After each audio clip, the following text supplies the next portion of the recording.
সাত কলেজ যেন হচ্ছে পূর্ব পাকিস্তান আর ঢাবি হচ্ছে পশ্চিম পাকিস্তান। বিস্ফোরণকারী হসপিটাল রয়েছে আমাদের, এটা হচ্ছে সিম্বল অফ ডেথ। আমরা একটা মৃত্যুর প্রতীক হিসাবে এখানে দেখিয়েছি যে আমাদের বাইরে সুসাইড করতেছে, তারপরে আমাদের কি বলবো নির্লজ্জ বেহায়া যে সমন্বয়ক আছে উনি এখন পর্যন্ত এসির নিচ থেকে বের হয়ে আসলো না যে আমি যাদের দায়িত্ব নিয়েছি সাত কলেজে তারা এইভাবে সুসাইড করতেছে, তারপরে উনি আসে নাই। তো আমরা হচ্ছে আমাদের প্রত্যেকে মৃত্যুরা দেখাচ্ছি যে আমরা বাইরে সুসাইড করতেছে, প্রশাসন কেন এখনো নীরব। ছাত্রদের আন্দোলন আমি দেখেছি যত ছিল ৬২ থেকে শুরু করে যত আন্দোলন ছিল সবগুলোতেই ছাত্রদের জয় হয়েছে এবং ছাত্ররা তাদের আন্দোলনের মাধ্যমে সফলতা পেয়েছে, কিন্তু আমাদের সাত কলেজের আন্দোলনে কোনো সফলতা নেই। মনে হচ্ছে সাত কলেজ যেন হচ্ছে পূর্ব পাকিস্তান আর ঢাবি হচ্ছে পশ্চিম পাকিস্তান, আমাদের উপর নির্যাতন চালিয়ে যাচ্ছে, আমাদের সব দিক দিয়ে বৈষম্যের শিকার হচ্ছে। আমরা রেজাল্টের ক্ষেত্রে সব দিক দিয়ে আমরা বৈষম্যের শিকার হচ্ছি, পড়াশোনার মান উন্নয়ন হচ্ছে না, রেজাল্ট বারবার 10 হচ্ছে, 8 মাস 9 মাস পর রেজাল্ট দেওয়ার পরে বলতেছে যে তোমাদের পরবর্তী বসেই থাকতে হবে, কিন্তু আমাদের এক দফা হচ্ছে আমাদের হচ্ছে 3 বিষয় যারা খারাপ করেছে বা প্রমোশন পায়নি তাদের ইমপ্রুভমেন্ট, তাদেরকে পাস দিতে বলছি না, ইমপ্রুভমেন্ট দিয়ে তারা পরবর্তী বসে যাক এবং তাদেরকে পরীক্ষা দেওয়ার সুযোগ করে দেখ। আমি চাই না আমার বাইরে আমার বন্ধুরা পরবর্তী বসে থাকো, আমি সামনে চলে যাই, আমি চাই সবাইকে নিয়ে সামনে এগোতে। কিন্তু ঢাবি আমাদের এই সিম্পল বিষয়টাকে মেনে নিচ্ছে না, তারা শুধু রুলস দেখাচ্ছে, কিন্তু তাদের রুলস আমরা কেন মানবো? তারা হচ্ছে 9 মাস পরে রেজাল্ট দিয়ে বলবে যে আমাদের রুলস মানতে হবে, এটা তো কোনোভাবে মেনে নেওয়া যায় না। আমাদের 3 মাসের ভিতরে রেজাল্ট দেওয়া হোক, আমরা তাদের সব রুলস রেগুলেশন মেনে নেব, কিন্তু 9 মাস পরে রেজাল্ট দিলে আমরা কোনোভাবে রুলস মেনে নেব না।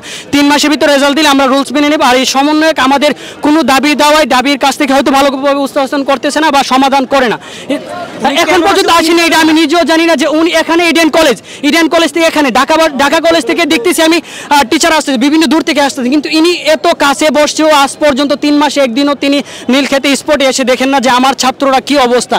এই হচ্ছে তার অবস্থা, কি করে তিনি একজন এত বড় দায়িত্বে থাকে আমি বুঝতে পারি না। তারপরেও আমরা চাই এই সমন্বয়ক চেঞ্জ হোক, সমন্বয়হীনভাবেই চলুক সাত কলেজের যেহেতু কোনো সমাধান আসে না, সমন্বয়ক থাকার পরেও কোনো সমন্বয় দরকার নেই, সমন্বয়হীনভাবেই সাত কলেজ চলবে।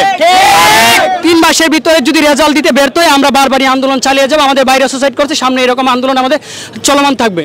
আজকে যে আপনারা যে এখানে আন্দোলন করছেন আপনারা কি প্রতিজ্ঞাবদ্ধ কি হয়ে আসছেন যে দাবি আদায় না হওয়া পর্যন্ত? হ্যাঁ, আমরা প্রতিজ্ঞাবদ্ধ হয়ে আসছি, আজকে মৃত্যু হোক যাই হোক আমরা দাবি আদায় হওয়ার পরে আমরা এখান থেকে যাব। দাবি যদি তারপরে আমাদের মৃত্যু দেখেও তারা যদি এখানে বসতে থাকতে পারে তাহলে থাকুক, তাদের বিবেক যদি না দেখ আমরা এভাবেই চলতে থাকবো, আমাদের অনশন চলবে, মৃত্যু খেলা চলতেই থাকবে। আমাদের অলরেডি 7 জন হসপিটালে চলে গেছে, আরও যাবে, যদি ঢাকা ভার্সিটি টনক না নড়ুক আমরা এভাবেই সমন্বয়হীনভাবে চলতে থাকবো। এই সমন্বয়কে দিয়ে কিছুই হবে না আমাদের সাত কলেজে, আমরা এই সমন্বয়কে বয়কট করলাম, কোনোভাবে এই সমন্বয়কে মেনে নেওয়া যায় না। না, প্রশাসনের পক্ষ থেকে আমাদেরকে কিছুই বলা হয়নি, 3 মাস ধরে বলা হচ্ছে যে সমাধান হবে হচ্ছে এই করে আমাদের ফর্ম ফিল